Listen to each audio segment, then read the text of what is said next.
History channel to our live stream Q&A that we do every Friday at 6 p.m. Eastern, followed up by Saturdays at 6 p.m. Eastern, followed by our live stream lecture every Sunday at 4 p.m. Eastern. So we've got your weekend live streams here at the Friendly Neighborhood History channel as always, every Friday, Saturday, and Sunday. And then, of course, on Monday, because it's Labor Day, we're going to be doing a special live stream lecture. So we've got three Q&As for you this weekend, all of them at 6 p.m. Eastern here at the Friendly Neighborhood History channel, Friday, Saturday, and Sunday, back to back to back. And then on Monday, we are going to have Monday we are going to be doing a live stream lecture about a particular historical topic, in this case, the history of Labor Day and the labor movement in general. We'll be talking about that as I select a nice historical background for us to use here. Okay, let's see, we'll use one of those. Historical backgrounds helped with everything last weekend when we had a wonderful live stream lecture about Theodore Roosevelt. Again, we have Q&As every Friday and Saturday at 6 p.m. Eastern, and then Sundays at 4 usually is when we do our live stream lecture. But this time we're going to be doing, this weekend we are doing 4 live stream lectures for you guys.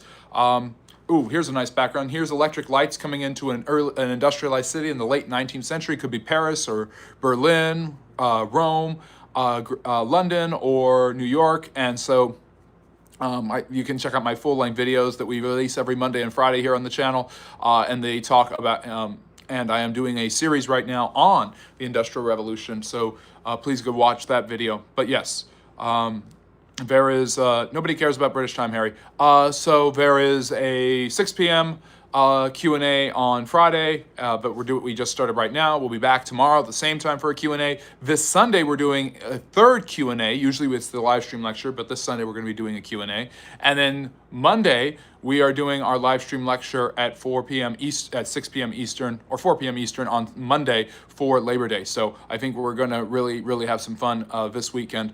A special 4-day weekend, 4 days of live streams for you guys to enjoy your 3-day weekend. I think you'll really enjoy that. And we are doing some upgrading in technology here at the Friendly Neighborhood History channel. We are going to have some new backgrounds, new microphones, new tech that's come in. We just got our first payment from YouTube, so we're going to be using all the money that goes towards this channel to make the channel better, to make your experience of the channel better. So starting tomorrow, there should be some new equipment here at the Friendly Neighborhood History channel that'll make things smoother, more enjoyable, and all that other great stuff.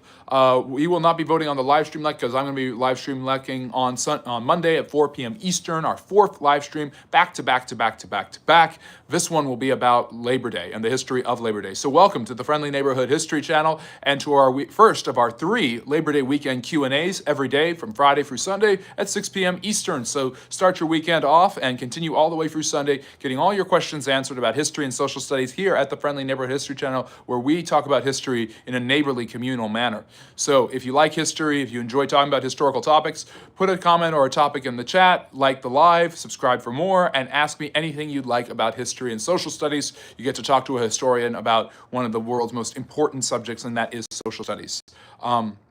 Yes, do you know the French go on strike every year for Labor Day? Yes, they also go on strike for every war. Thank you. So I've got my wonderful moderators, Hars and Harry, holding down the chat, and Hars has put up the social media handles. So please follow us on those social media handles. We also have a TikTok, and we have Patreon, and all sorts of great stuff.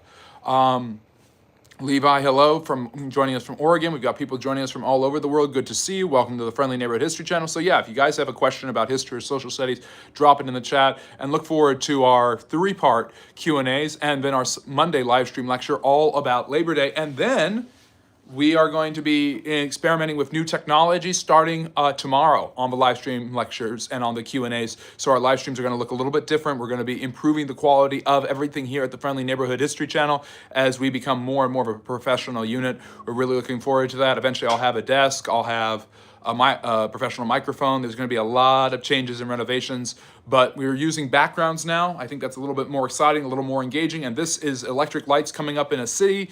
The first electric lights, the first alternating currents in the late 19th century, coming online for many Western cities like Berlin, Paris, and London. So what is the history of the Statue of Liberty? The Statue of Liberty was gifted to the United States by the French in the late 19th century to signify the importance of their great relationship with each other. Of course, the United States would not not have become a free country had it not been for the French helping them. It was originally not green, but a regular bronze color. The green was due to oxidization over time. So Simon's here, Harry's here, Hars is here, Solomon. We've got all the great moderators. We've got the Avengers of moderators here at the Friendly Neighborhood History Channel. History of the World's Fair and why it stopped. I don't know if it's fully stopped, but basically during the late 19th and early 20th centuries, Europeans and Americans and a lot of Westerners like to experiment with different fairs and exhibitions to show off their new inventions, new ideas, their achievements, basically to show which society or technology or civilization was best. A lot of this was rooted in the philosophies of social Darwinism, so a lot of people felt that their civilization had advanced, the civilization that had advanced the most was the greatest civilization. So this was a way to show off the different advantages of Western civilization. So there was a little bit of a competition. It's why they brought back the Olympics, by the way. National pride, huge. Nationalism is a huge entity during the 19th century, and it heavily inspired a bunch of Western and European countries, especially those that were exploiting imperial colonies in Africa and Asia.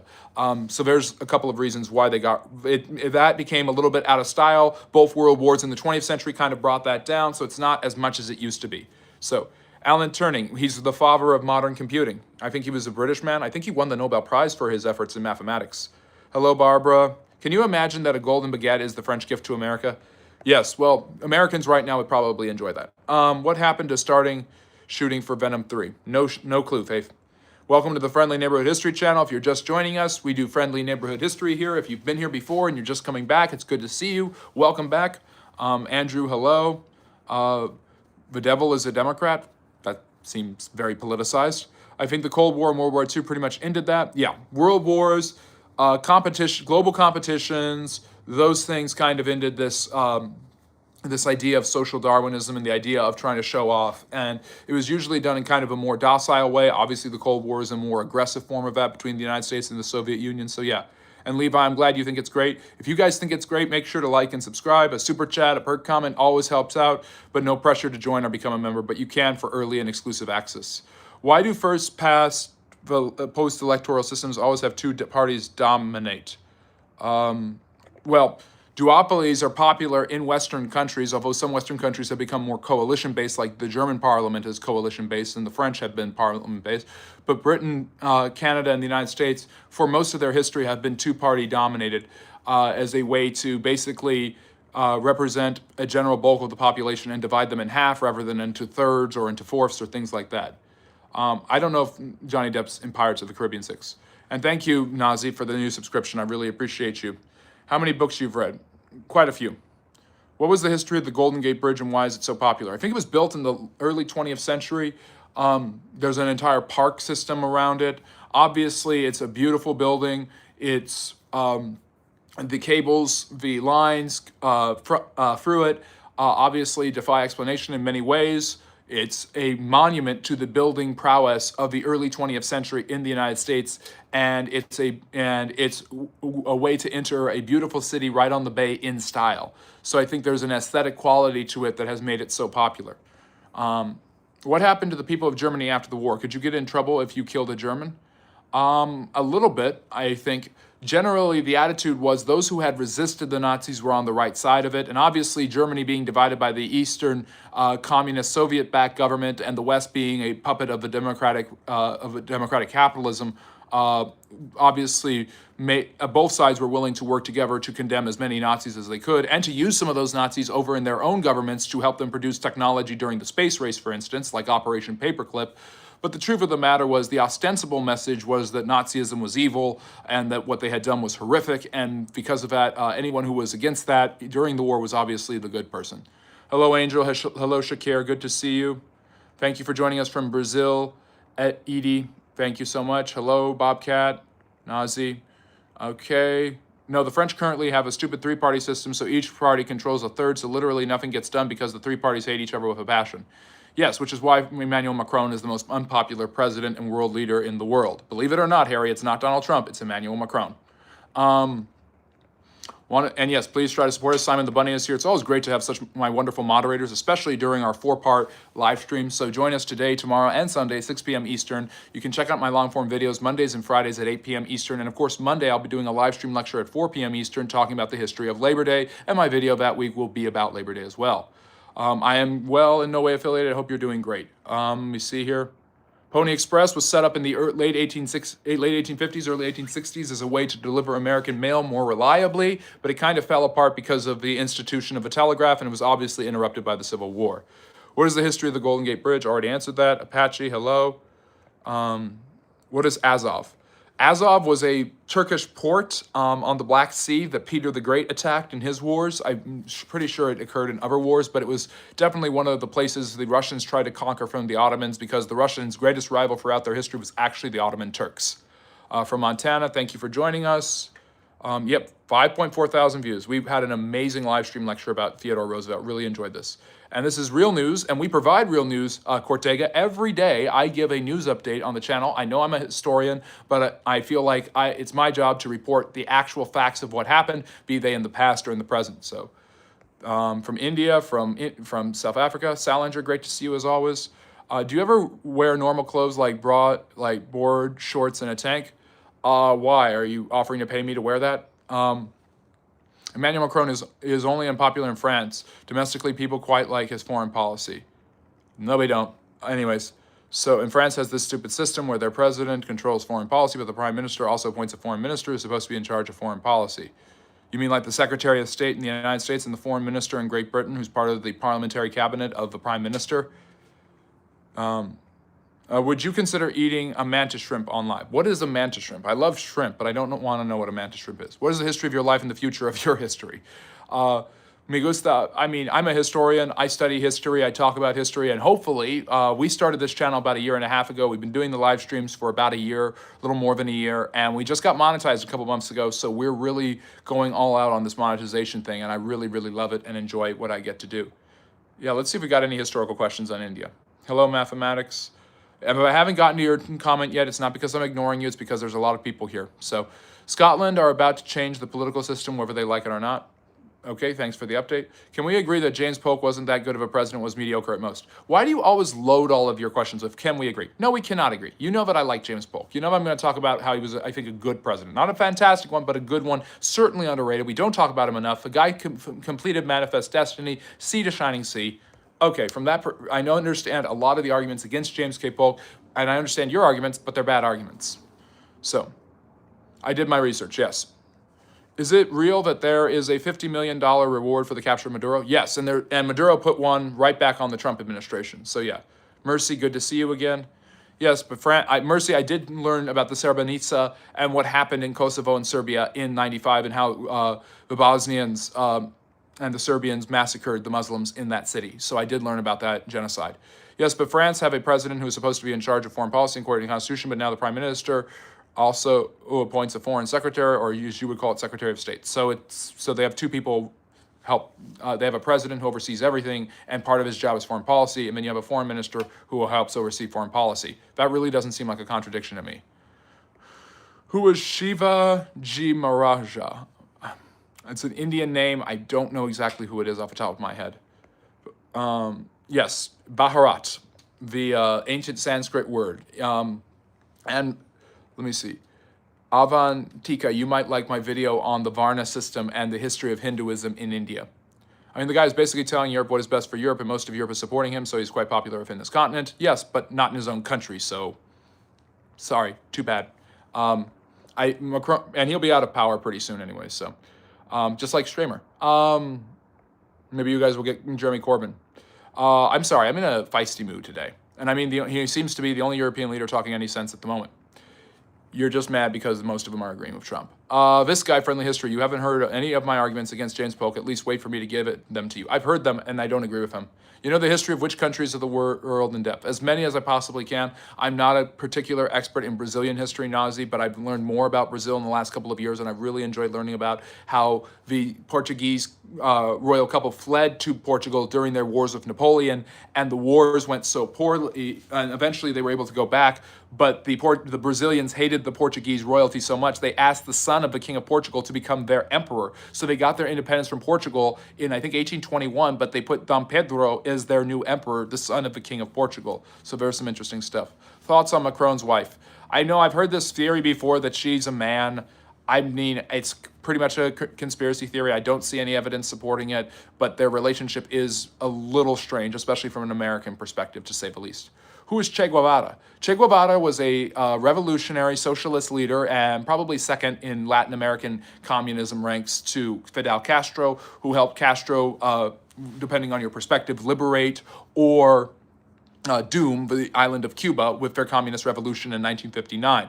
Guevara then became an agent of not just Castro, but the intentions of the Soviet Union and a Latin American guerrilla revolutionary who helped fight against different dictatorships to try to establish a communist regime throughout Central and South America. Castro eventually turned on him, and he was hunted down in the mountains and killed, I think, in Bolivia or Ecuador. And Castro knew it was going to happen and could have stopped it, but didn't. And Che Guevara is obviously extremely popular because his revolutionary spirit has inspired a lot of people to use him as a symbol for t-shirts. He's a handsome, rugged, kind of freedom-fighting individual, so a lot of people see him as a hero for revolutionary fervor. Have you reported on the American world of gumball? Yeah. No, I have not reported on that. Serbians are different from Kosovo. Kosovarians are Albanian, Serbians. Oh, yeah, that's right. So I'm talking about the Bosnian one. Do you agree with me that World War III will happen soon? No, I do not. I believe that World War III already happened. I don't think World War IV will happen. I think that the 7 Years' War or the French-Indian War, whatever you want to call it, is the First World War. James Polk started the Mexican-American War under pressure and support for slavery to be spread into the territory. That is wrong. That is not true. That is not why he started the war. He wanted to finish Jacksonian democracy. He wanted to finish the assigned sea. The main pressure was coming from the idea of manifest destiny. That is incorrect.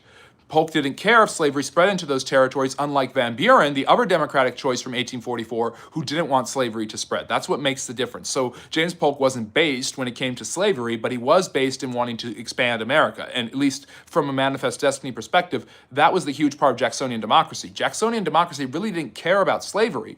It said it doesn't matter if slavery spreads or not. There's a difference between actively trying to push slavery into areas and not caring if slavery happens to go into those areas. All of the areas that were occupied by the Army, except for California, during the Mexican-American War, were south of Missouri. Because of the Missouri Compromise, those areas would become slave states.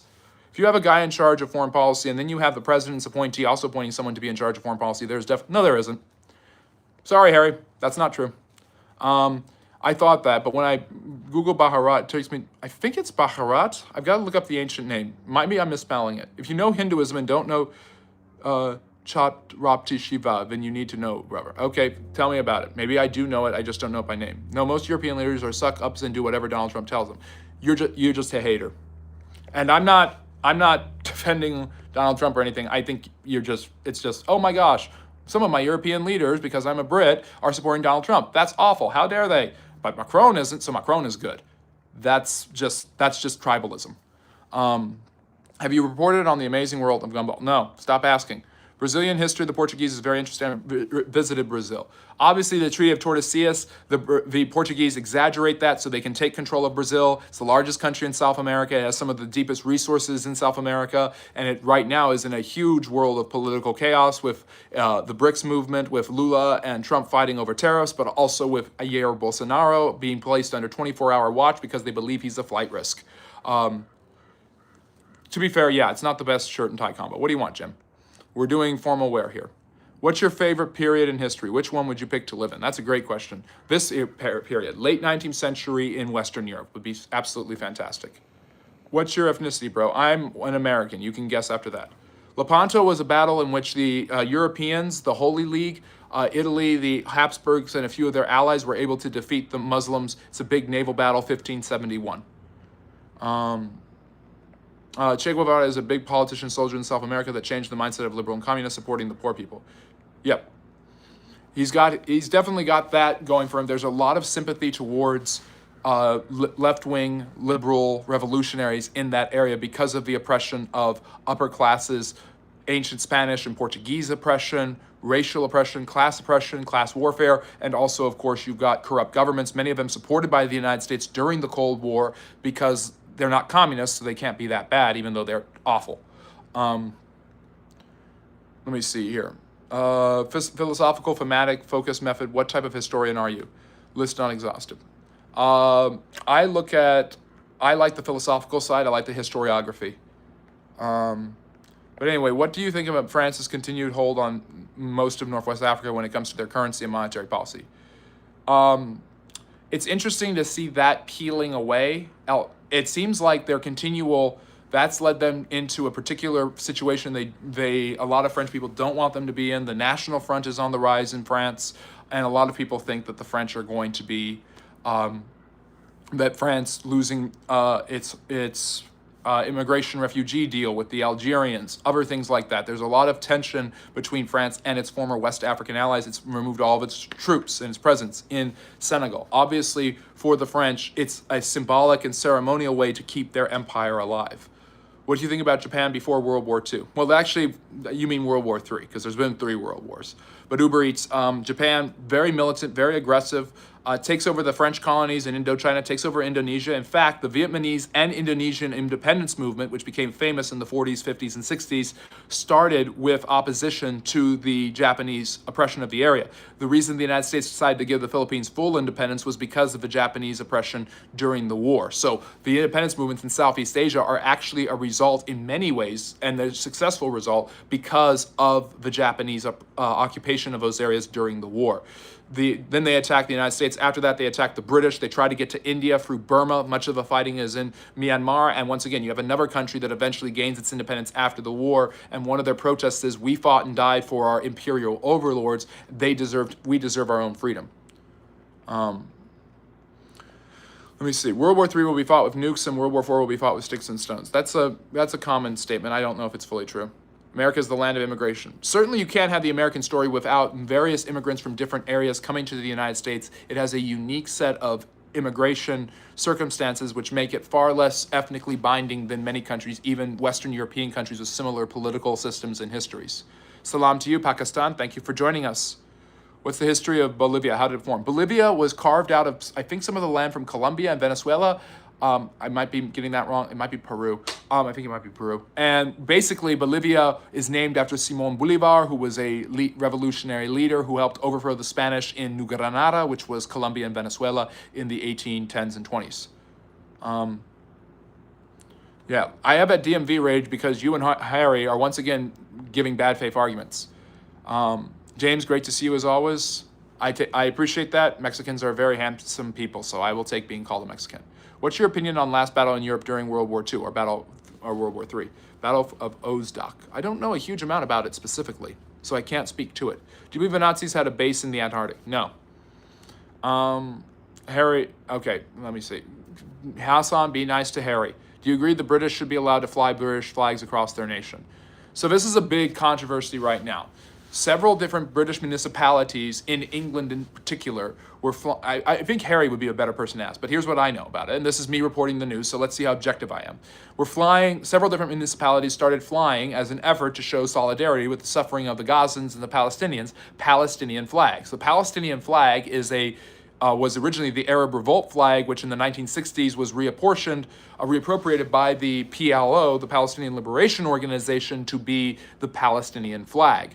So it's been the Palestinian flag for about 65 years or so, and obviously to show solidarity with the suffering in Gaza, several different British cities have set that up in their area. People were taking it down and replacing it with the English flag, the Cross of St. George, which is the white flag with a red cross on it, where there's actually a difference between that and the British or UK flag, the Union Jack, which includes the combination of the English, Irish, and Scottish flag. So there's a little bit of a difference, but it's up to the Brits what they want to do. A lot of English citizens took them down and then replaced them with English flags, and the government tore down those flags. So a lot of people are outraged about this.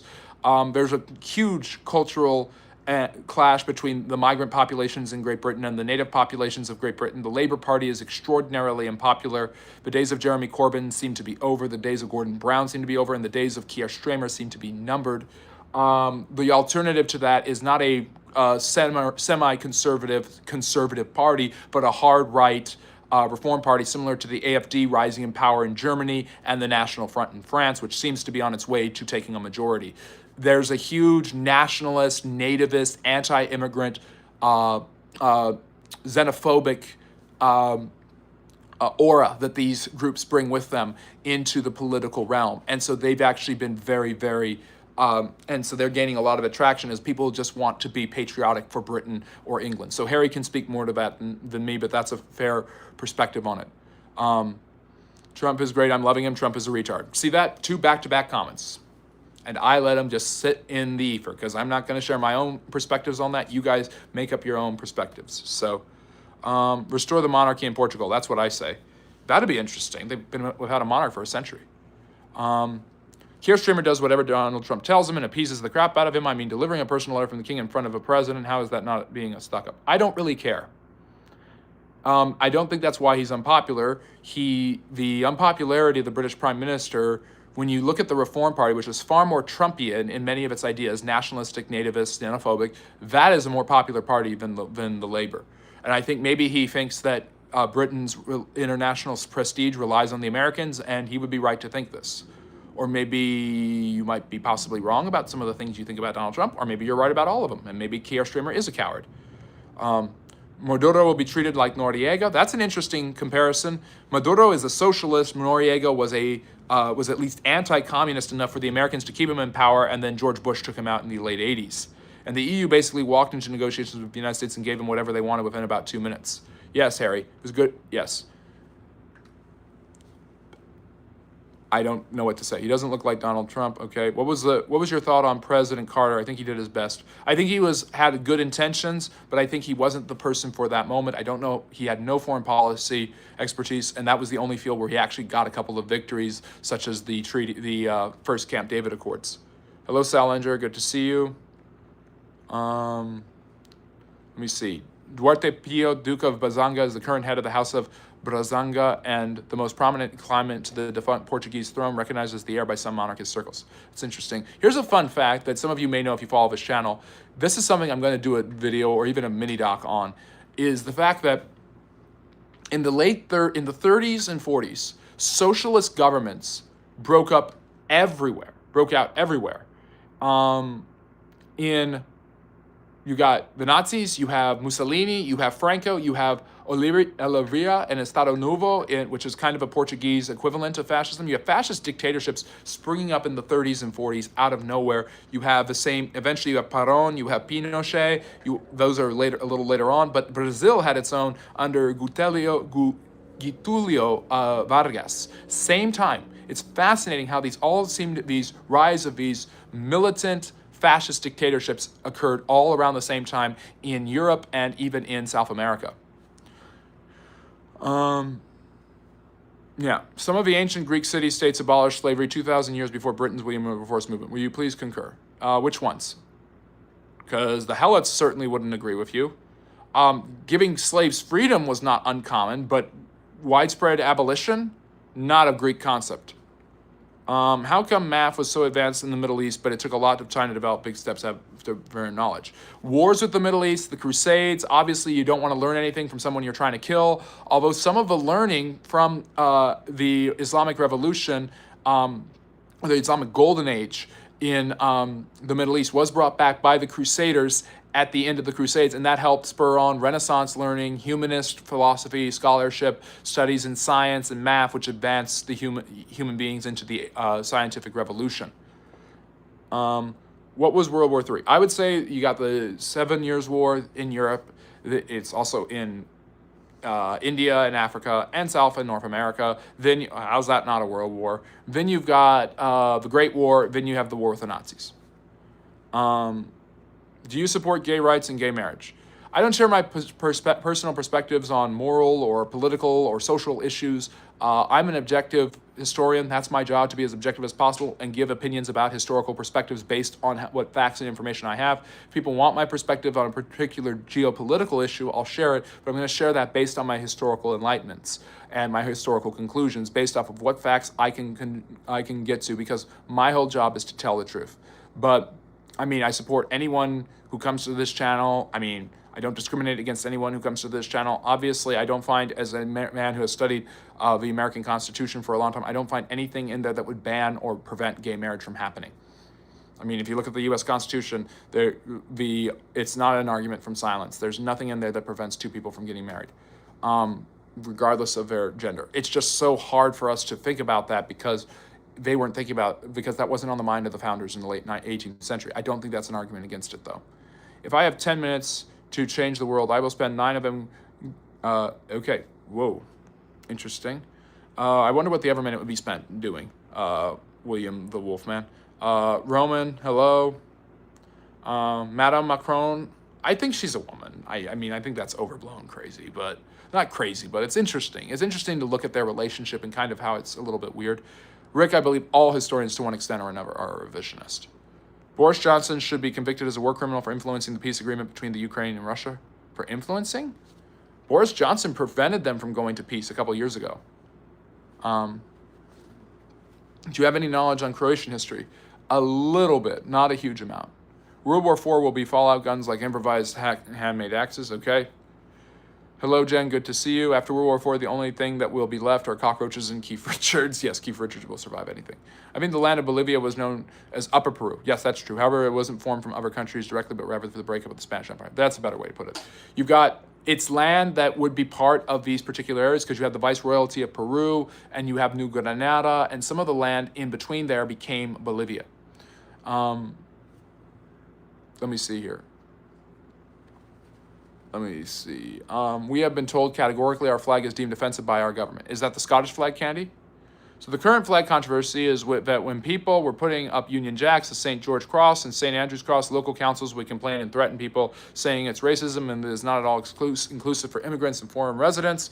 And now that there's this whole extremely biased debate around immigration and illegal immigration, it's just offset a massive chain reaction. If you'd like to support, okay, let me see here. Interesting, thank you, Harry. If I live to see World War IV, I'm gonna want the recipe for gunpowder and steel. Fair enough. Historically, what has happened to Jewish and Christian populations in Arabic countries? Mixed results. If you look at different eras, obviously there's been enslavement and oppression, but there's also been some forms of tolerance. The Muslims do not want to force Christians and Jews to usually fight in their armies. They understand that they are people of the book, as they call them, the Dajjin, and as such, they put pressure on them to pay the jizya, a tax that non-Muslims pay to live in a Muslim society without converting or serving in the army. Christian young men were often either forcibly put into the Janissaries by the Ottoman elite forces, or their parents would sometimes volunteer them into that, thinking that was the best way to approve it. You have probably, at the worst, a stratified class where Christians were and Jews were the underclass compared to the Muslims. So that's kind of the existence. So it wasn't full oppression, violence, and forced conversions, but there was definitely kind of an underclass of Christians and Jews. The English government is hostile against the English people. I've heard that before. You know very little about British politics, all false commentary. Yeah, I beg to differ, CB. I've got two Brits. Starmer. It's Starmer? I always say Streamer, sorry. Starmer. But yeah, CB, I fail to agree. I've got two British mods who say I do a fine job of it. It's not racism. There are no women and children being brought here. It's men, an army, our taxes are supporting it, and not our own homeless. You guys go with that however you want in the chat. Would you consider eating a paneer partha sandwich on live? Or is this a joke? Because I don't know what that is off the top of my head. I'll eat any type of food. I love it. That sounds kind of Indian. I love Indian food. The UK is forcing savage foreigners on its native populace. That's kind of racist. What do you think about Ronald Reagan? So obviously very controversial nowadays for people to like Ronald Reagan, but not so much when he was president. Reagan was actually an extremely popular president. He won one of the biggest landslide re-election campaigns. Both of his wins were in landslides. I think Reagan redirected the American political scene. He terraformed the United States to shifting into a center-right country. He made it okay and not taboo to be conservative. He gave conservatism new life in American politics. Obviously, his biggest accomplishment is his fight with the Soviet Union. I think he definitely dealt them some big death blows, and with the help of Gorbachev, that was enough. But I think obviously there's more mixed results with domestic policies. Obviously, ignoring the AIDS crisis was huge. The Iran-Contra affair could have destroyed his presidency if Oliver North had not fallen on the sword. And the economic policies, well, at first, actually revitalizing the economy after a decade of stagflation, have had mixed results since then, with a lot of people citing that as the beginning of a decline of the middle class. However, the stagnation of the economy, going off a gold standard, and other things from the 1970s, the ghost of that continued into the 80s and 90s and have contributed to the economic decline and the weakening power of the American middle class. However, of course, when you cut taxes for wealthy people, it's not going to exactly help income inequality. Do you know who Jack the Ripper is? He was a famous British serial killer. We don't know exactly who he was. I believe he killed at least 5 women in the late 1880s. I'll take that if Huyen Jin is good looking. I told you about Operation Timber Sycamore. Did you search? Not yet, Kay. He knows far more than you do. Okay, I'm drinking bourbon because I'm going to get Kamala levels of intoxicate. Oh, jeez. That's mean. Hassan, should we compare atrocities? Okay, fascism has more in common with communism than anything else. They're totalitarian. There's definitely a horseshoe at the very least, and there's an authoritarianism, but if you look at the history of fascism and where it started politically, the earliest philosophers, including Mussolini himself, were all socialists. But they were disenfranchised with the notion of a global revolution. I'm impressed by your vast knowledge. Have you always been exceptional in life? I'm just doing my best, man. But thank you so much. It's very kind of you to say. Yes, let's please tell me how Christianity spread. Christianity spread in different ways. It's not fair to say that Christianity spread through peace and Islam spread through the sword. Obviously, the first century of Islamic spreading after the death of Muhammad, who was a very violent individual himself, involves a huge amount of violence. There are plenty of people who willingly embraced Islam and have for all its history. The same thing with Christianity. It's interesting enough, whatever you think about what's going on right now, generally in its history, Judaism has not spread by the sword. I mean, there's going to be people on this chat, there's going to be people I know who watch this who don't like that, but that's true. Whereas Christianity and Islam have both spread through the sword. Judaism is not a forced conversion kind of religion. There's social and cultural things, but not necessarily. It's much more connected to the ethnicity of the Jews than it is Christianity and Islam, which are global religions. Christianity spread by the sword, especially during the Middle Ages when kings like Charlemagne and Alfred the Great and other people would accept Christianity and spread it to, and whatever areas they conquered, they would spread it to their citizens. And if the people did not accept Christianity, they would be met with the sword. There was pressure on lords all over Europe after the fall of the Roman Empire. If they accepted Christianity, their subjects were expected to follow it as well. So let me see. Wow, I didn't say anything about Islam. Please. Okay, wow. So Corzo is now beefing with Hassan because Hassan is not beefing with Harry. Just to clear up, Britain did not claim to be the first country to abolish slavery. It claims to be the first country to enforce its own abolition and then try to get everyone else. Fair point? Yes, the British did a lot to not only end slavery, but bring about the end of slavery in the Muslim world. Yes, there you go. I will definitely be at Simon's wedding. Yeah. Politician answer. I'm not a politician, but I have different people with different perspectives, and I'm a historian. I'm not here to talk about about gay marriage. If you want to talk about the history of gay people, I'll be happy to do that, as I did in June, and that angered people on this channel, and that made other people on this channel very happy. Or should I say very gay? There you go. Portugal was fascist. Yep. Fun fact, Republic of Ragusa in 1416 banned slave trade and personal ownership of slaves. Their motto was libertas, or freedom. They were among the first to ban. And that's in Croatia, I'm assuming? Thank you for sharing that. I've got to look into that. I did not know that. Why did we in the West not know about the Nakba before? Obviously, the United States was close to Israel. It doesn't want to highlight a lot of Israel's mistakes. It's not a mistake. It's a massacre. It's an awful thing that happened, the Nakba. I remember there was a video I made where people were like, I just pointed out some of the atrocities done by different groups, and people were like, I was talking about Islam. And somebody just said, well, what about the Nakba? And I hate whataboutism, but I just said, I know what the Nakba is. The Nakba does not mean that Hamas is good, and it does not mean the Israelis don't have the right to their own state. And conversely, Hamas does not mean the Palestinians don't have the right to their own state. When you look at the history, you've got both of those groups living in that area at different times. I'm not making they were there first argument, because in history, nobody who is there first gets to stay forever. But I am making the argument that you cannot disenfranchise either group from their historical connections to that land. The third most important site in Islam is the Dome of the Rock, Al-Aqsa Mosque. That's where the night travel supposedly took place, where Muhammad went to heaven and met Allah. You can't have that without, I don't think that happened, but you can't have that event, you can't have Islam without Jerusalem. And you can't have Judaism and Christianity without Jerusalem. Also, remember, that area used to belong to Christians too. Nobody's demanding that the Christians go and take it back, although some people on the internet probably are. The coin minted by the Nazis and Zionists, with the swastika on one side and the Star of David on the other side, was created to commemorate the cooperation and the ongoing creation of Israel. Except that's not true, Sharif, and the Grand Mufti of the Palestinian people worked with Hitler to round up Jews from Israel and take them back there. Zionism and Nazism are not compatible.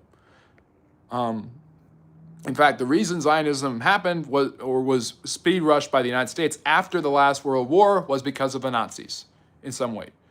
Yes, I'm aware of the Habar Agreement. Basically, the Jews get out of Europe and they're allowed to go back to Israel. Otherwise, it was face Nazi oppression. Who do you think have been the greatest enemy in U.S. history? The United States is very good at making bogeyman out of real and suspected enemies. The British have been in that role. It's multiple times, but I think the Russians, the Cold War, the Red Scares, after both world wars, and of course, you've got now the issue with Putin. I think it's been Russia. Yeah, that's not true. I asked about Arabs, not Muslims. I don't know why you need to bring up Christianity. Okay, what about Islam arguments? Muslims historically and currently do not treat minorities in their countries well. Do white Western European Christian countries do either? It's one of those things where it's not as bad as you might think, but it's not great. You just joined, Ahmed, you just joined the Friendly Neighborhood History channel on our live stream Q&A. We do this every Friday and Saturday, except this weekend, because it's Labor Day, we're doing one Friday, Saturday, and Sunday, 6 p.m. Eastern. You get all your history questions answered. Then join us on our live stream lectures. Those are usually Sunday at 4, but this one's going to be Monday at 4 p.m. Eastern, where I will be discussing a historical topic, namely the movement to create Labor Day. What country or civilization would you say historically have been the center of the world and why? Thank you for liking Faraz. I really appreciate that. It's good to see you again, I think. Imagine. We talked last time. What country or civilization would you say historically have been the center of the world? Ooh, that's a tough one. I think the Romans, just through the desire to imitate them and through the influence they had in the Pax Romana, the Latin language, I'd have to say the Romans. Palestine, what do you think for Israeli doing in Gaza? What the Israelis are doing in Gaza is not good. War is not good. These are not good things. Obviously, you have a Gaza City being abandoned. You have it's kind of come to nowhere, the peace talks. I don't know if that war is going to end anytime soon. And I hate to say it because it's been 2 years, probably too long. Where are these coins? Indian food is literally the worst food. No, I love Indian food. Christians are being persecuted in Gaza by Israel. Hamas and the Palestinians, except for Palestinian Christians, generally do not care about Christians. And there are far more, it's true. There have been attacks by Israelis that have hit Christians and Christian churches. That's absolutely true. And Christians have been mad about this, and for various reasons, especially Catholics who have a particularly pertinent interest in that area, and Eastern Orthodox Christians. However, if you look at the numbers, and I have, there are more Christians in Israel than anywhere else in the Middle East. And the Christian population has exponentially grown in Israel over the last 75 years from before. Remember, that land used to be Christian too. The Muslims stole it from the Christians and built on the destroyed Second Temple Mount a sign of their dominance over that city, Al-Aqsa Mosque. And I'm not attacking one religion or another. I'm saying these things happened in history and are true. And so you have to balance them and understand this land also belonged to Christians. It's not the Israelis who are pushing the Christians out. Attacks on the Christians from the Israeli military in certain sectors of Gaza are obviously troubling for anyone, as is the attacks on any civilians, regardless of their religious beliefs. Do women like history nerds? No comment. Do you have a niche that you focus on? My brother-in-law is a historian with focus on World War II, or World War III, in my opinion. But Anne, I'm a Russian historian, but I'm getting a lot of questions about other stuff, and I always do that. What do you think of Iran-Contra affair?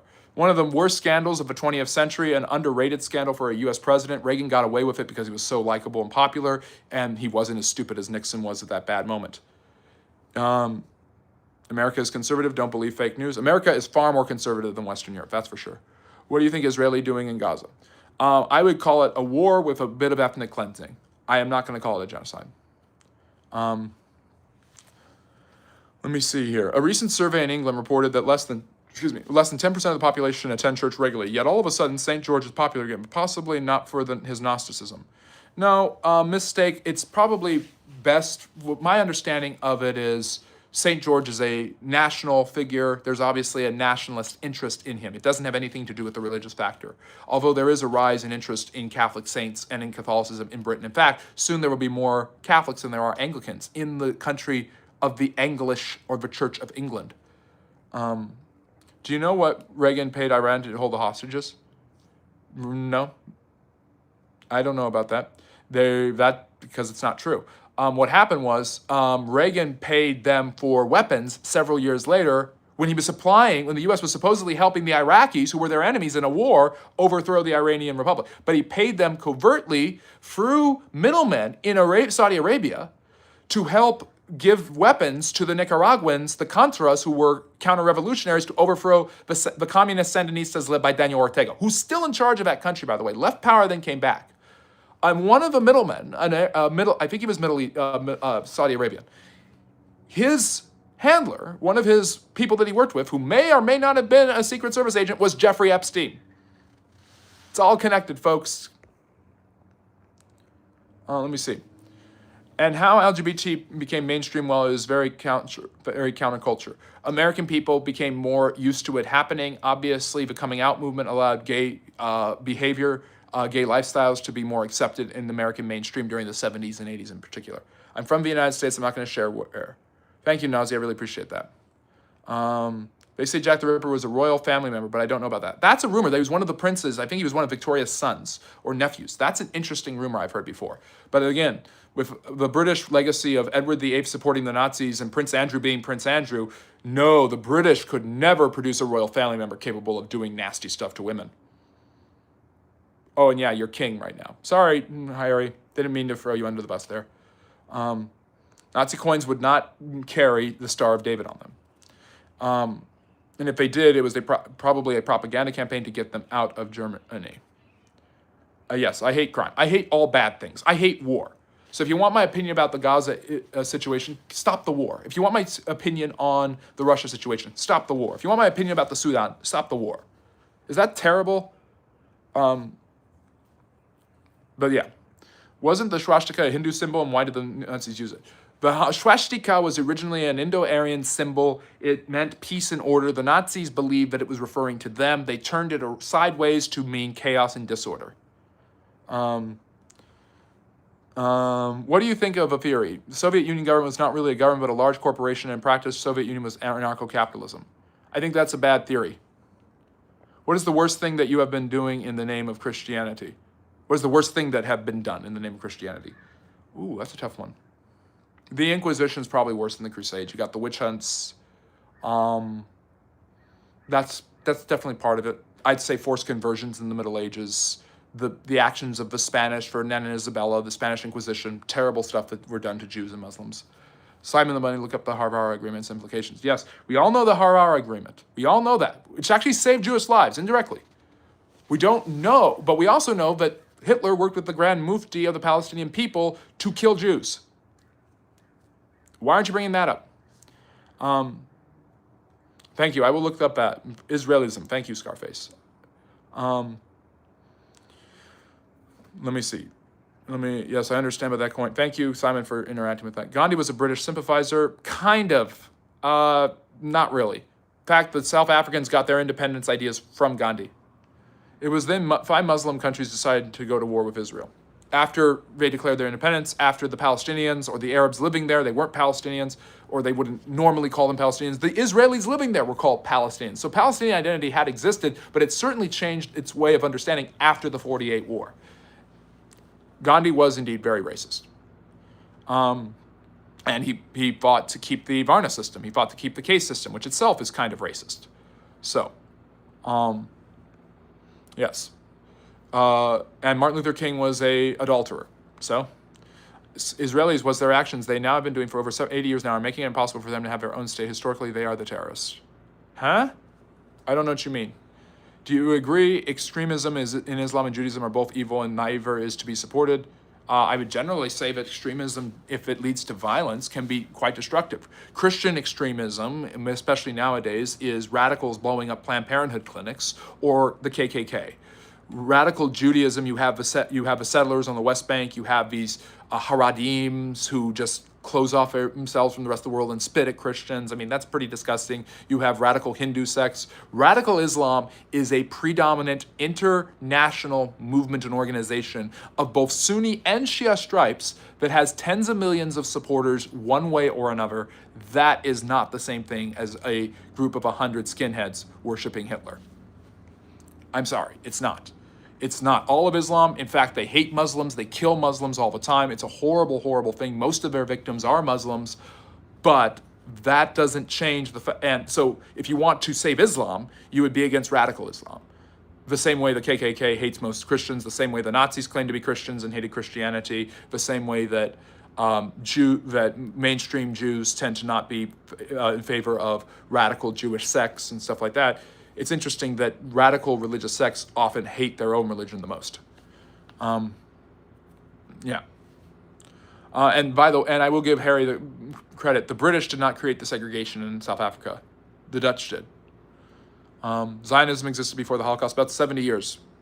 I don't know anything about, but making them people starve is wrong. Absolutely agree with you, Mac. Yes, he caused the partition of India. I mean, there's a lot to love about Gandhi. I'm not going to just hit Gandhi. Hit Gandhi over the head, not hit on Gandhi. I wouldn't do that either. Nice tie. How are we doing this, Wonder? The tie doesn't match the shirt, but my pants are blue. So the tie kind of matches the pants, so that's why the tie, by the way. But I'm doing very well. Good to see you, Wild. Ragusa or Darwinism was a state which was mostly independent from 14th to 15th century up to its first French Empire. Of course, the French. It was a primary Croatian population. Thank you for sharing that joke, Opter. I appreciate you. Do you like haggis? I've never had it, but I'd love to have it. I love Scotland. Watch my video on Macbeth, Innes. October 7th is a symptom of a disease of oppression and brutality and terrorism for over 80 years. It was bound to happen. Israeli are not the good guys they claim to be. So they deserved October 7th. What? Let me see here. I mean, we have freedom of religion in USA at least. Do we? I mean, is it freedom of religion when children in a mass can be shot? Was President J.F. Kennedy unalive because he didn't want the U.S. participation in the wars of other countries, aka anti-war? There's a lot of rumors as to why he was shot. I think the most outstanding best theory is that he was killed by the CIA, who wanted to ramp up intervention in Vietnam, which he was against, and Johnson was willing to do it. That's my theory. I don't think Britain was ever America's biggest opponent. It was just we had economic interest in America as when America was trying to assert hegemony in the New World. Yeah, and we won, so too bad, Harry. I'm sorry, I'm just teasing you because because if you're going to do the jingoistic, tribalistic British Empire is great thing constantly, I'm going to do the American Empire is great back to you because I'm an American. 1933, Cork. Man James Vincent Murphy received an invitation from the Reich Minister of Public Engagement and Propaganda to work for them as a translator. Minister of Propaganda to translate Mein Kampf. Thank you, Dublin. I appreciate when you drop in with Irish history. It's always very refreshing. Okay, that was a bad accent. However, for a significant amount of time, even after the Monroe Doctrine, most of South and Central America preferred Britain to the United States. Don't care, and not true.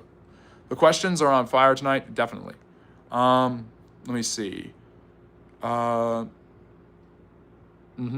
Yeah, Britain doesn't have mega territorial ambitions. You are talking about the different British Empire.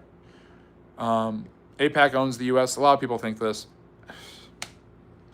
I think that there's a lot of undue influence from Israel and the United States, but I think there's a lot of undue influence from the United States on Israel.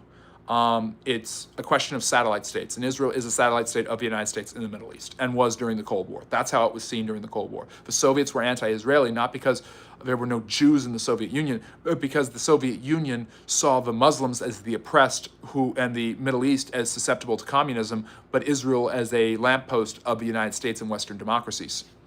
Whereas the America was like, we want Cuba, we want the Bahamas, we want everything in the Caribbean. The United States never took control of the Bahamas and barely had any control of Cuba before giving it back to the Cubans. Harry, so that is wrong.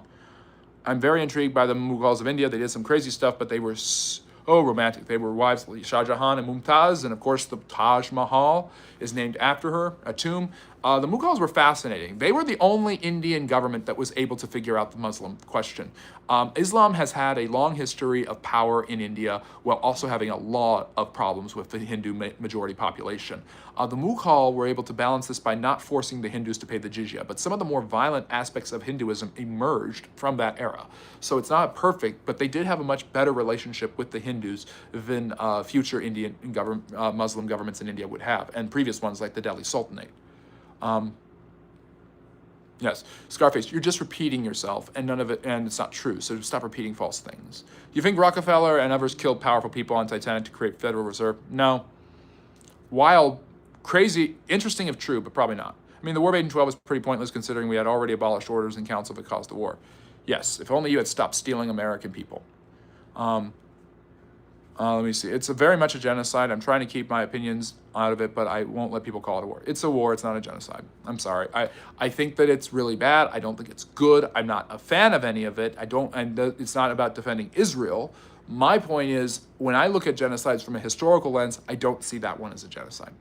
I normally, especially when you are fighting in such a constrained amount of territory, it's very hard to actually settle on how you can categorize it. What do you think about the history of Liberia? Created by the it's a fascinating story. A lot of people don't know this about Liberia. Liberia was never colonized by the Europeans because it had originally been colonized by former African slaves from the United States. Liberia, I find it a fascinating argument against the idea that the Europeans are solely responsible for the problems in Africa today. Liberia was never colonized by the Europeans, and yet it still has just as many problems as Ghana, which was colonized by the British, and Mali, that was colonized by the French. In fact, probably even more. Liberia has some of the worst conditions in Africa and was never colonized. Ethiopia and Liberia are the only two. Ethiopia through its wise leaders like Menelik and, of course, Haile Selassie, and, of course, also Liberia through its relationship with the United States. The American Revolutionary War of Independence, as it should be known, was caused by Americans who really didn't need to do it, but did it anyways. Yes, because how dare people want freedom from the Brits, Harry? See, Nazi knows where it's at. A bit of ethnic cleansing. I mean, what I'm saying is, I'm not trying to be dismissive when I say that. I'm saying I see semblances of ethnic cleansing in what Israel is doing. For me, the tier goes from war to displacement to ethnic cleansing and then genocide. So I would have initially just called this a war, and now I'm seeing shades of ethnic cleansing going on, and that is troubling. So I'm closer to saying it's a genocide than I was maybe a year ago, but I'm still not there yet. Why do you say Nixon was stupid in his moment of scandal? Nixon, through sheer paranoia, could have solved the Watergate issue by just owning up to it. I don't know, Sultan. Why are you a mouse? Why do you hate mice? Destruction of a second temple changed Judaism by ending temple-centered sacrificial and ushering rabbinic Judaism. True. Yes, Steve, absolutely. Are you going to fact-check me with something that's actually wrong? Do you think the reason then you said Rome is the center might be because you're a Western perspective? No. The Ottomans, in many ways, are seen as a revitalized Roman Empire. The Russians are seen as a revitalized Roman Empire. The term for emperor comes from the Romans. Empire comes from the Romans. When you look at how the West has dominated much of the world through good and bad things, it's because of a desire to revitalize the Roman Empire. I think, and of course, you have the largest religion in the world comes from the West, and you also have the largest part of that religion coming from Rome, specifically. Do you think the reason then you said Rome is the center? No, it's not. Who owns Falklands? Right now, the UK does. I'm not going to really say for sure who definitively owns it. I think they kind of fought a battle over it, and the UK won, so I think the UK gets it. I don't read or speak Russian, but I should learn. Are U.S. troops still guarding heroin fields? Probably. Would not be surprised if it's true. The United Kingdom holds sovereignty over the Auckland Islands and is the only country of the two to hold them legally and have sovereignty recognized by the rest of the world. Fascinating. Thank you for sharing that, Harry. Israel has and always been a liability to themselves and others. They are one of the biggest terrorists in the world. You're just repeating yourself, changing some of the words, but repeating itself. During war, population moved around and displaced, unfortunately. Yes, it's a horrible part of war. That doesn't always make it a genocide. Hitler's Mein Kampf was completed in English by Murphy in 1937 for the Reich Ministry of Enlightenment and Propaganda. Oh, great. Of course the Brits were part of it. Hitler actually had some fascination with the Brits. He liked the British Empire. Hitler liked anything that represented strength and militarism, and the British represented strength to him. And he was willing to give good terms to the British if they dropped out of the war. I made a video where I said that he probably wouldn't have attacked the British if they had just given him what he wanted. And YouTube took it down because apparently I'm an anti-Semite, and apparently I hate Jews, and apparently I'm pro-Nazi because of that. Which is absurdity, because I never said anything good about the Nazis. I hate Nazis. I am reading The Ethnic Cleansing of Palestine by Lillian Paper right now. Really eye-opening. Interesting. Sounds good. I do dabble in sociology because it's part, like religion and psychology and all these things, they're part of history. Yes. Let me see here. The New York financier. Oh, I love that joke. I love was that Conan O'Brien who did that? Hamas is still fighting and killing Israeli soldiers. Friendly history. I apologize for the fit in the chat. It's okay. I enjoy the interactions. It helps the algorithm. Snowden should be awarded for exposing the swamp. I don't know about that. Gaza situation has only happened because of a terrorist mindset the Israelis have because they believe they're God's only chosen people. Yes. Yes. Only the Israelis are terrorists. Only the Israelis believe they're doing God's will. And only the Israelis put their people up as human shields, slaughter innocent individuals, and believe that their God has commanded them to kill the filthy enemy. Has Hamas done any of that too? I'm sorry, but Islam has an issue with anti-Semitism right now that Christianity used to have. And the first person to ever refer to the Jews as vermin, as far as I know, was Muhammad. And I'm not saying all Muslims. Many Jews preferred to live under Islam during the Middle Ages. It's absolutely true because of how bad the Christians treated them in Europe. But there's an issue with Islam and Judaism right now. Pope Paul VI gave up his diamond tiara in 1964 to feed the poor, and any idea where it went back? Don't know. I don't know how much he got for it, but I've heard that story before. I'm really trying to be spot on here and get into the pro-Palestine theme, but stop with the Hespera. Gandhi was a Christian? I know he wasn't. He was a Hindu. Gandhi was slept with 9 to 10-year-old girls. I've heard that before. Yes, I'm trying to catch up to the chat. There's a lot of people in the chat. Let me see. Wasn't Gandhi a racist? Indeed he was. We are far behind in the chat, almost an hour, and so far your questions may not be answered, but please join us tomorrow as well. On the Friendly Neighborhood History channel, someone's asking. I'm not going to answer everything in the chat. I'm trying to see where I've got everything. Let me see here. Comparing apples and oranges. This guy is friendly, not extreme. I try to be friendly. Any extremism is bad. Yes, any extremism. There's one particular form of extremism that's really, really bad in that area of the world, Scarface, that you keep referring to. Stanislav Petrov is credited with preventing World War III by deciding not to report a U.S. false alarm. Yes, I've heard this before. And the U.S. almost did the same thing. There were many moments, especially in the 80s, where there were almost these nuclear conflagrations. And of course, the Cuban Missile Crisis is probably the closest it's ever gotten. I don't know about Pakistan being radical Islam. Who is radical Islam? More like, what is radical Islam? There's different forms that it takes. Wahhabism is a popular form of Islam that emerged in the late 19th century that involved a more strict fundamentalist understanding of Sharia law. It's obviously been carried out in certain Muslim states. Saudi Arabia is a great example of that. There is also obviously Muslim terrorist organizations, many of whom are funded and supported greatly by the Iranians, who seek the decimation of not only Israel, but Western influence in the Middle East. The idea is that they see Israel as an outpost of the West, and it certainly is. And because they hate the West, they hate Israel. Because they hate the Jews living in that area, they hate Israel, and they hate the U.S. for supporting Israel. Yes, I have no idea what I am talking about. Thank you so much. I've heard that if I had a nickel. There's no credible evidence that Hitler and the Grand Mufti of Jerusalem worked together to kill Jews. They worked together to send Jews back to Europe so that those Jews could be killed, because there were plenty of Jews living in that area because of Zionism. Tell us about the fall of the Ottomans. Thank you. The Ottomans fell apart after the Great War, mainly because the Europeans decided to cut up their lands and create mandates. These mandates would eventually become the modern Middle Eastern states. Syria and Lebanon were taken by the French. The British took over Iran and as well Saudi Arabia. Palestine was mandated by the British and divided between Arab and Jewish populations. The Arabs never agreed to this. In 1948, the Jews decided to establish their own country, and a war ensued, and the Jews took all of the land. This land was later reapportioned portion to Jordan and to Egypt, and then eventually the Israelis reconquered some of these areas and resettled them after the 66 and 73 war. Just a quick aside on that history. But the truth of them, so the Ottomans collapse. Eventually, the Treaty of Lausanne allows them to establish some sort of credible control over the Anatolian Peninsula and parts of southeastern Europe that they had once controlled. Their stranglehold on the Balkans was over, but thanks to Kemal Mustafa Ataturk, who basically made peace with the Europeans, and the Turks were able to reestablish themselves as a republic in 1923. Let me see here. Who is the good example of historical character that when they were alive was considered as a bad person, but after their death was remembered as a good person? Well, that's a good one. I mean, Napoleon has certainly gotten that reputation, I think. I think Napoleon was seen as universally bad. I mean, we still have these stereotypes of him that was just British lies, like him being a short guy. But the British are very good at lying about history. Sorry. No offense to you, Simon. That one was at Harry. But to be fair, almost every society is really good at lying about its history. What's up? Jesus Christ isn't real. Egyptians got helped by aliens. Thanks, bro. I'm leaving. Okay, whatever, Richard. Thanks for sharing.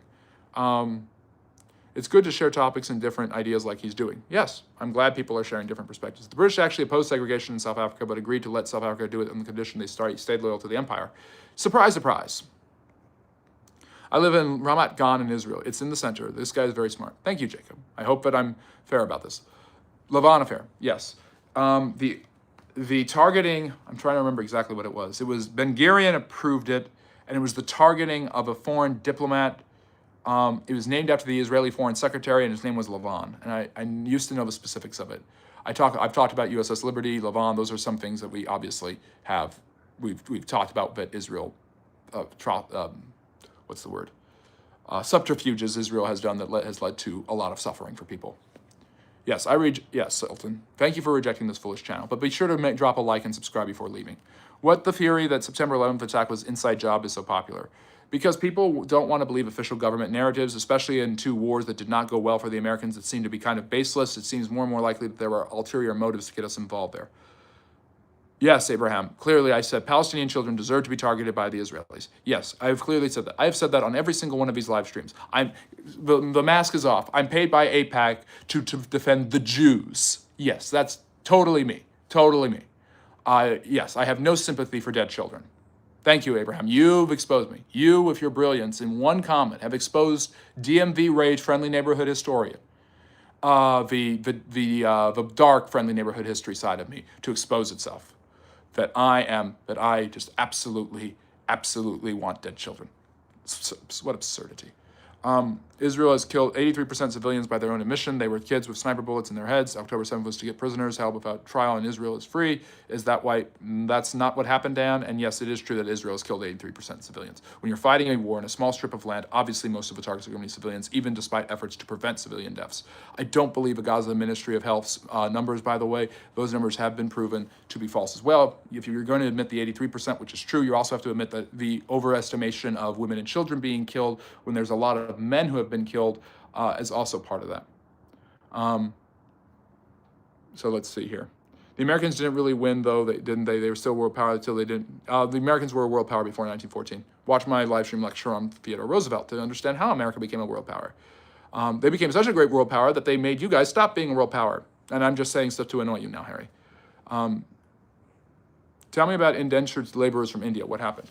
I don't know a huge amount about it. If they followed the British model of it, they were sent to other parts of the British Empire and basically paid off a debt to be able to live in an area and start a new life by basically being forced labor for several years, or even in India.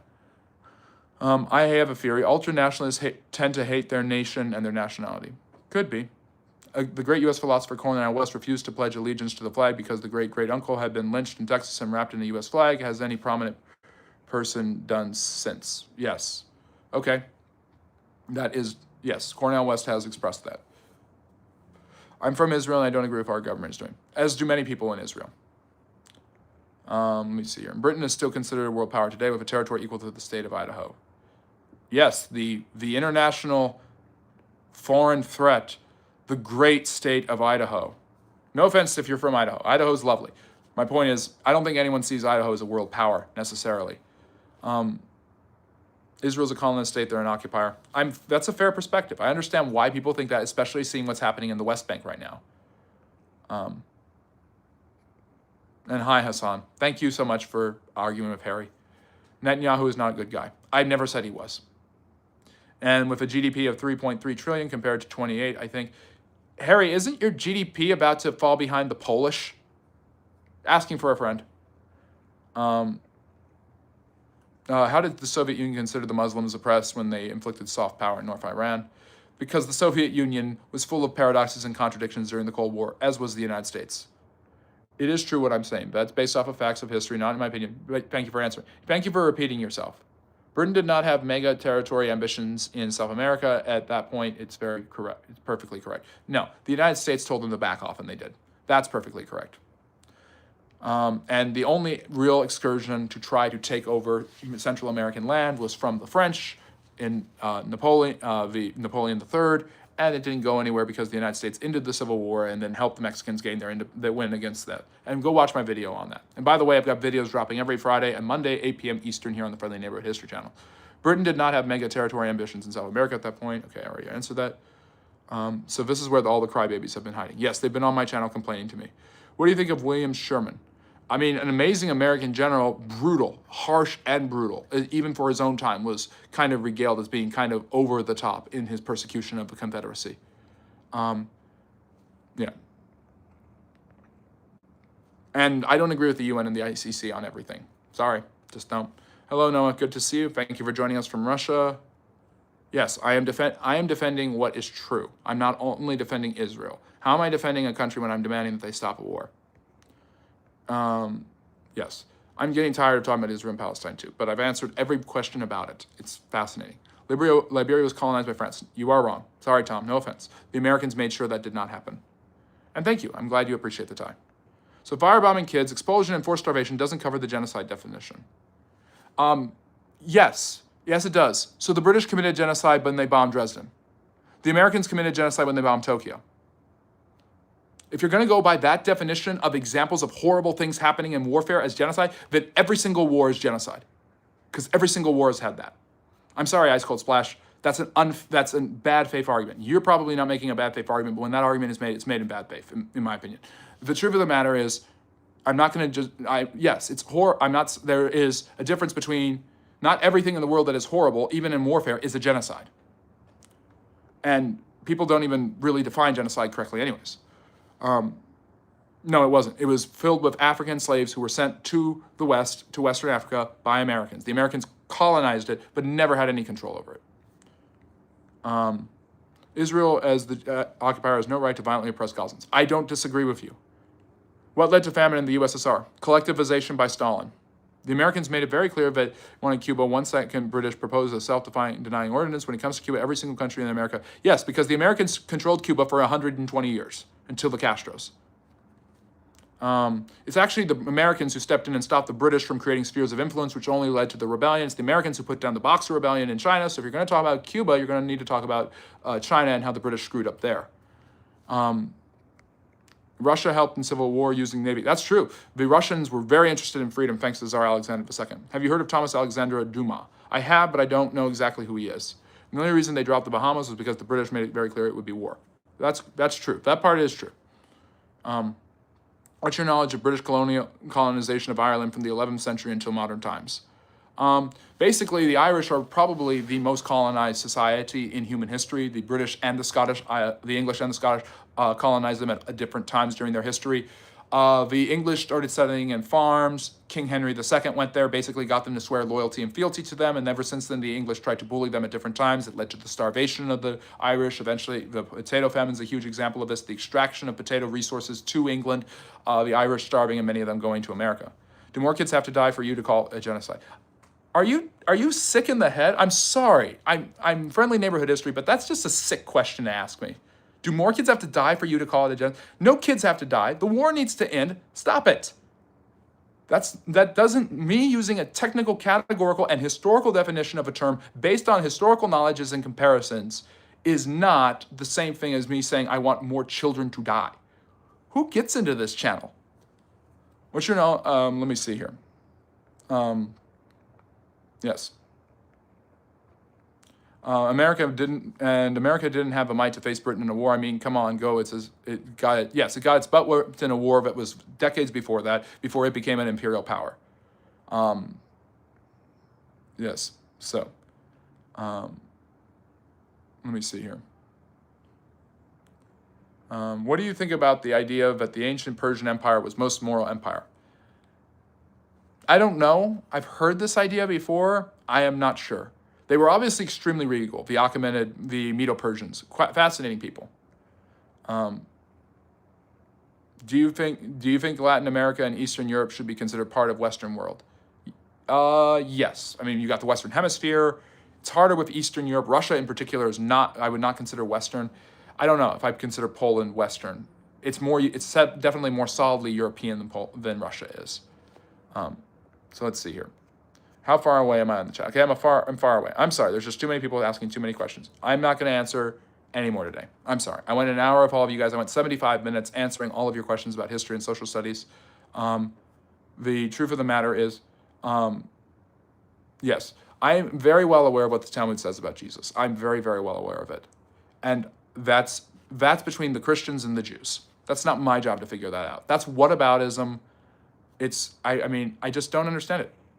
It's everybody comes onto this channel and they just want an opinion about Israel-Palestine. I am a historian.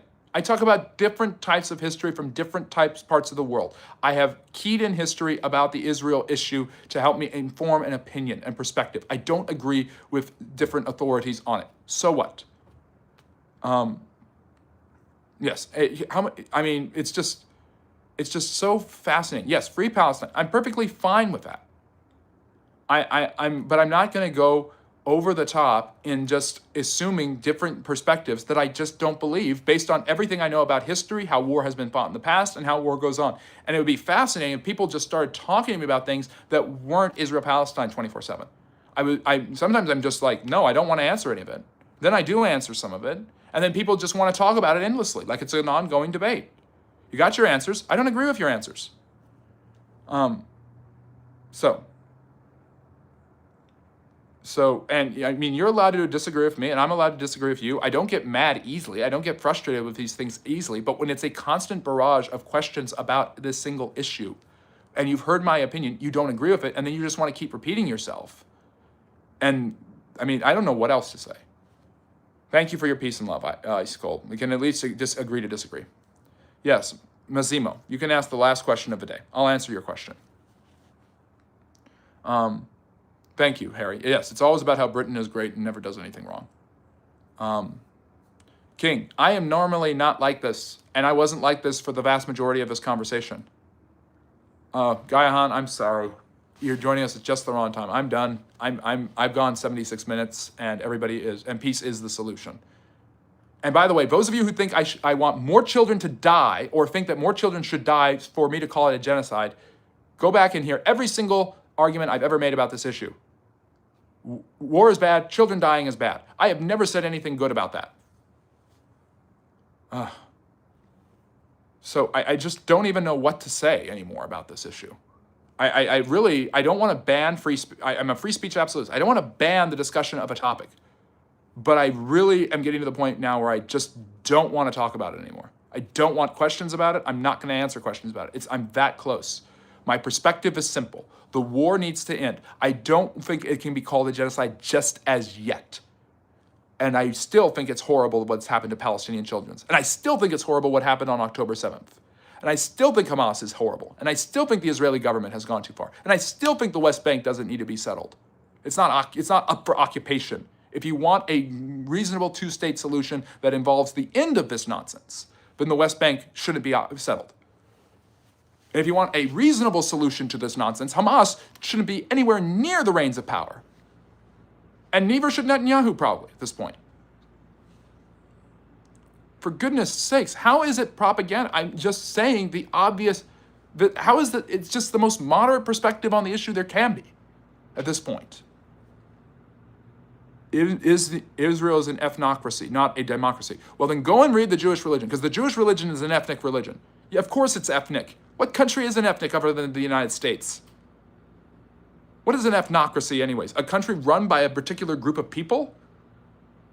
Iran's run by the Iranians, Egypt by the Egyptians. The Muslim countries are ethnocracies too. In fact, some of them are theocracies. Jeez, Lou. Okay, brandy or start smoking. I need a brandy and I need a nice cigar after this. Yes, it didn't start on October 7th. I'm very well aware of what Israel has done to the Palestinians. I'm very well aware what the Palestinians have done to themselves. And I'm very well aware of what the Egyptians and the Jordanians and the Lebanese have done to the Palestinians and what the Palestinians have done to the Israelis. I'm aware of all of it. Nuance is a terrible thing, but I have it. Thank you for your salute. I love being saluted by Marines. Semper Fidelis, King James. What are your thoughts on the UFO that's in our solar system, allegedly UFO? I don't know. It's a distraction from the Epstein files. Let's just talk about that now, since we've decided to go crazy.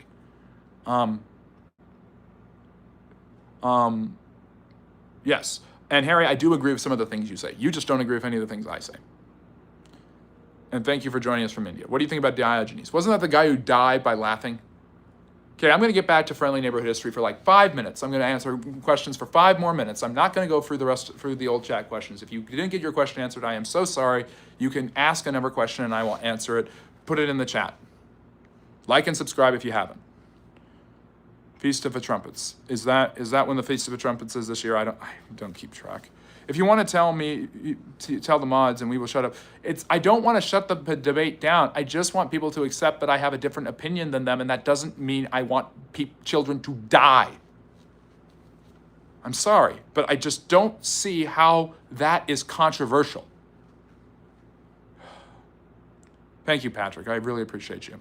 Since last year. Yeah, we've come a long way. We're going to come a long way this weekend. We're doing new decorations. It's so good to see you, by the way. We've got new backgrounds. We've got new stuff. This channel is going to get some big technological revisions. Deepak, thank you for joining us from India. Yeah, thank you, Emir. I really appreciate you. Thank you, King James. Let me see here. Okay, Harry, I don't want you to delete every single comment, just rude and offensive stuff. Oops.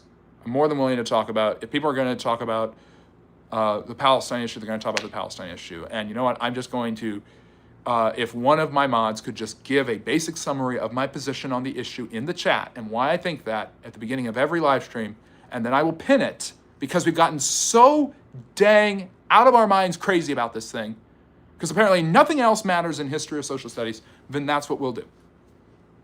Turn Gaza into a strip. Oh, for God's sake. See, you get craziness on all sides. How's life like in Israel? Are you implying that I live in Israel? I'm an American. I live in the United States. I don't get paid by AIPAC. If I got paid by AIPAC, there'd be no glare over my head right now. I wouldn't look like a doggone angel.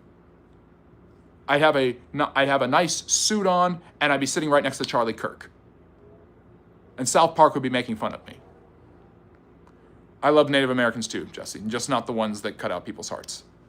Do you have emergency things in place in case World War III globally happens? It's World War IV in my opinion, but put your head between your legs, kiss your bum goodbye. Because the next World War is going to have nukes. Why is Congo seemingly stuck in perpetual conflict? Colonization, decolonization, political intervention by the Soviets and the Americans during the Cold War, bad governments, kleptocracies, which have hit many African countries. There's just a bunch of reasons why. And I mean, even with peace with Rwanda, the M23 can't stop running around. Oh, wow, Justin, thank you. I agree with you. War sucks. Tell everybody else in the chat that just asked if how many more dead kids it'll take for me to think that it's a this or that. You read my comment. Ancient Persia being moral is because if the Jews wrote Torah under Persians' rule, they wrote. I don't know if the Jews have anything to do with that, Kay, if I'm being fully honest with you. The poor fight war, the rich benefit. Oh, that's deep. Okay, Harry, no worries. So it's just propaganda. Yep, interesting stuff. It's like having a guest over and suddenly the guest starts to take over your home.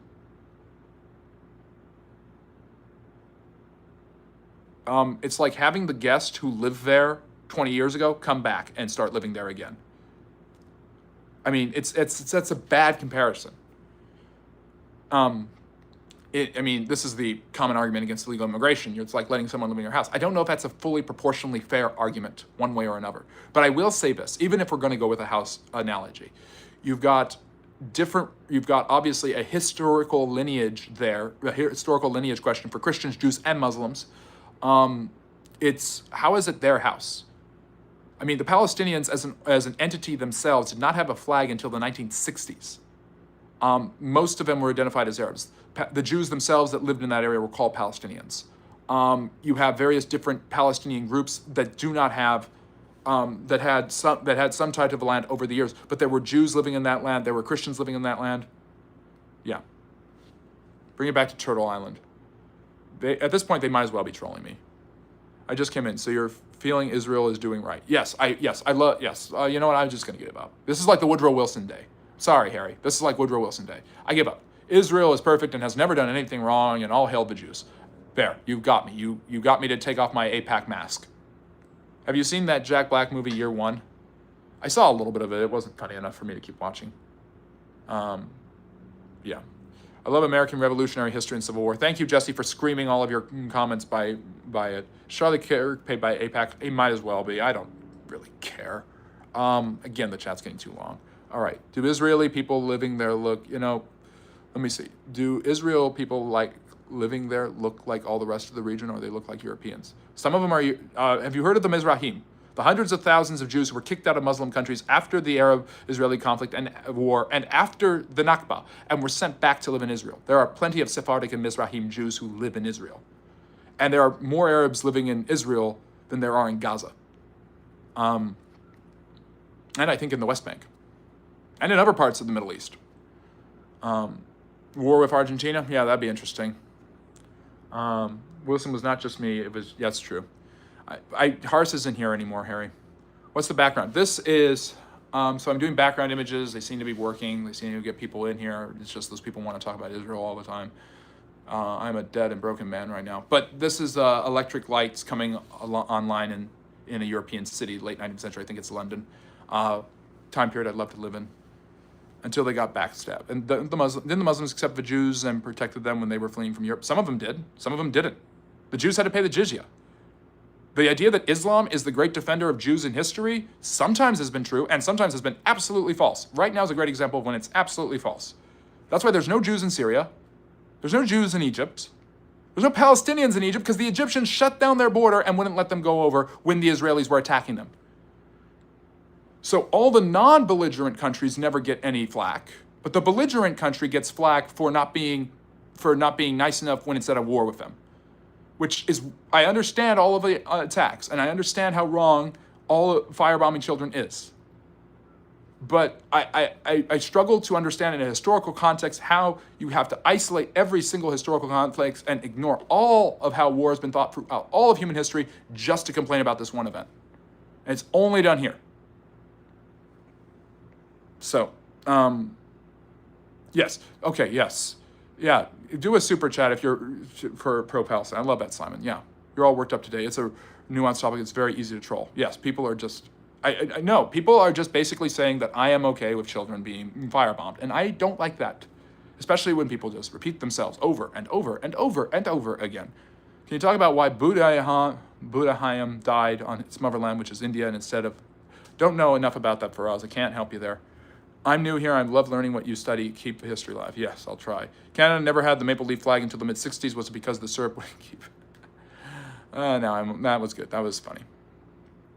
Jews is religion, not a race. Did the Anakim?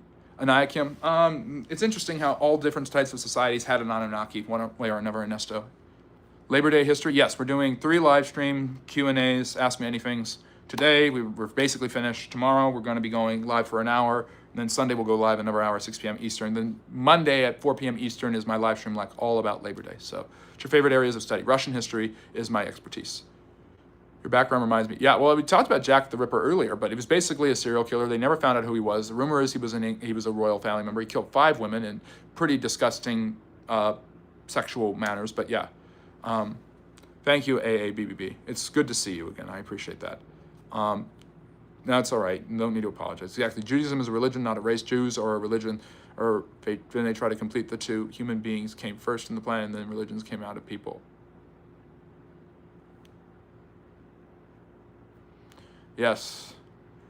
This chat over the last 30 minutes has been screw nuance. No, Harry, you're allowed to be biased. You're allowed to be proud of the British. The British have done a lot of great stuff. They've done a lot of bad stuff. I'm biased towards American history in many ways. It's natural to be biased towards your own natural history, but yeah, I have to look at America's warts.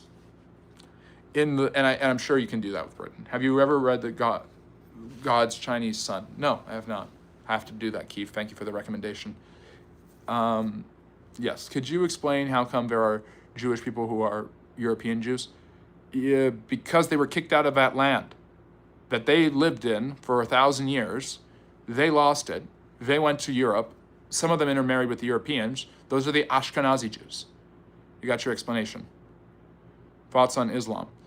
I have a great amount of respect for the religion of Islam. I love studying and learning Islamic history. I've gotten in trouble for some of my comments about Islamic history, but I do have a great amount of respect for Islam. I love learning about the Mughal Empire. I love learning about the gunpowder empires.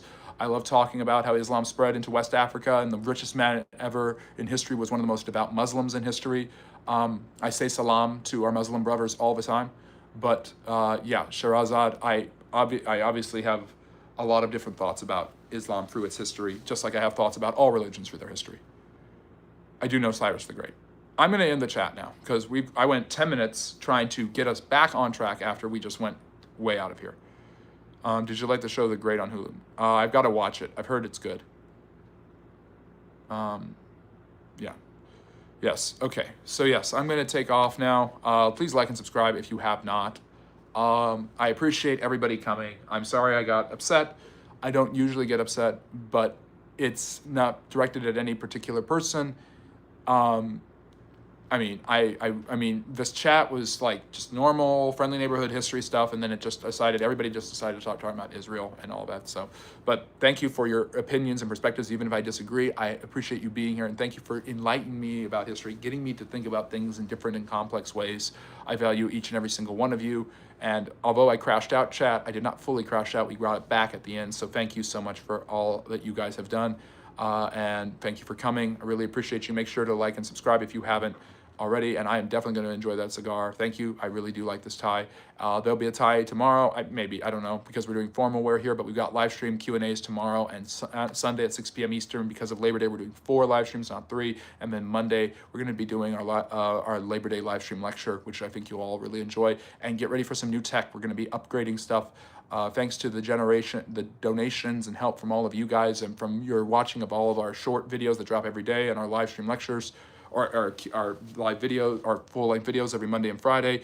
We have gotten the money to be able to be monetized. Really appreciate all of you for helping this channel. Go and watch those videos. Helps the channel. I really appreciate Ted East and that wonderful super chat. Really appreciate you. Thank you so much. But yeah, and we've got the money now coming in from YouTube to be able to do some updates on this channel. And I can't love your message, Ted, but I definitely do love it. But yes, crash out more next time. Then I'll need to take some Advil, PM Advil, because it's the afternoon here. And Harry and Simon, thank you for staying up late. And Harry, thank you for your wit and wisdom about the British Empire. Always appreciate it. Yes, so if you want to become a member and join, you can, but there's no pressure on any of you guys. Yeah, I've tried to be calm. Yeah, that's me blowing up. So there you go. But yeah, tomorrow, 6 p.m. Eastern, another hour at least of Q&A. We went 30 minutes over. And check out my long form video dropping in half an hour, and then my shorts every day. Sorry, DJ, we're just signing off right now, but hello, good to see you. Take care, and remember, as always, love history. Bye-bye now.